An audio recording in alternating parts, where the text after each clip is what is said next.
شراب کی حالت میں کیا طلاق ہو جاتی ہے؟ شراب پینے کے بعد بے ہوشی کی حالت میں طلاق دینے سے کیا طلاق واقع ہو جاتی ہے یا نہیں؟ شمس الاسلام بنگلہ دیش سے۔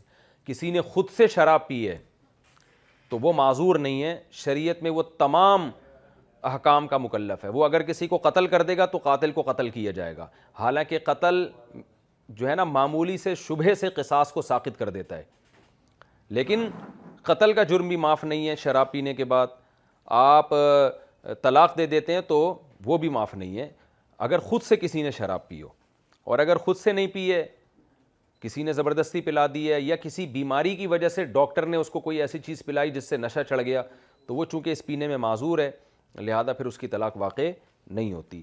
لوگ یہ کہتے ہیں کہ شراب تو اس نے پی ہے اور نشے میں بیوی کو طلاق دے دی تو اس کے جرم کی سزا اس کو کیوں دی جا رہی ہے؟ دیکھیں، طلاق میں یہ نہیں دیکھا جاتا کہ جرم کون کر رہا ہے، طلاق میں طلاق کے الفاظ دیکھے جاتے ہیں۔ اور ویسے بھی کوئی نارمل آدمی بیٹھے بیٹھے بیوی کو طلاق دے دے تو گھر تو عورت کا بھی تباہ ہوتا ہے نا، لیکن طلاق بہرحال ہو جاتی ہے۔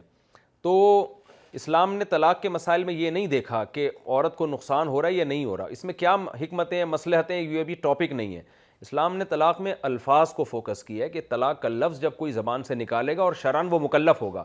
ہاں، حدیث میں آتا ہے کہ لا طلاق فی اغلاق، جب انسان پر رائے فکر کے دروازے مکمل بند ہو جائیں، جیسے جنون کی حالت میں کوئی دیوانہ ہو گیا، پاگل ہو گیا یا سوتا ہوا ہے، اس کی طلاق واقع نہیں ہوتی۔ لیکن شراب میں جو عقل زائل ہوتی ہے نا، ایک تو بالکلیہ زائل ہوتی نہیں ہے، اس کو مجنون پر قیاس نہیں کیا جا سکتا۔ بعض لوگ کہہ سکتے ہیں حدیث میں آتا ہے مجنون اور یہ ان کی نہیں ہوتی، تو نشے میں بھی تو انسان جنون میں چلا جاتا ہے، تو وہ نوعیت کا جنون ہوتا نہیں ہے۔ اس کی سب سے بڑی دلیل یہ کہ شراب پی کے کبھی اپنی بیوی کو طلاق نہیں دے گا آدمی، ماں کو طلاق نہیں دے گا، نہ بہن کو دے گا، بیوی کو ہی۔ اس کا مطلب مکمل ہوش اس کے ختم نہیں ہوتے۔ اور دوسری بات یہ کہ اگر یہ کہتا ہے میں معذور تھا، مجھے تو پتہ ہی نہیں تھا کہ میں کیا کہہ رہا ہوں، شراب پینے والا اگر یہ عذر پیش کرتا ہے، بھائی مجھے تو پتہ ہی نہیں تھا میں کیا کہہ رہا ہوں، تو بھائی تجھے یہ تو پتہ تھا نا کہ میں کیا پی رہا ہوں اور اس کے بعد کیا کچھ ہو جاتا ہے۔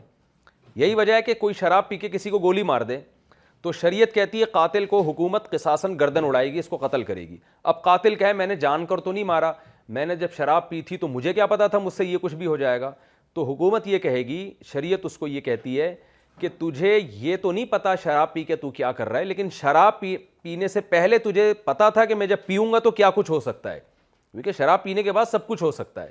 تو اس لیے شراب پینے والے کا کوئی عمل اللہ کے نزدیک معاف نہیں ہے اور اس کے سارے تصرفات نافذ ہوں گے۔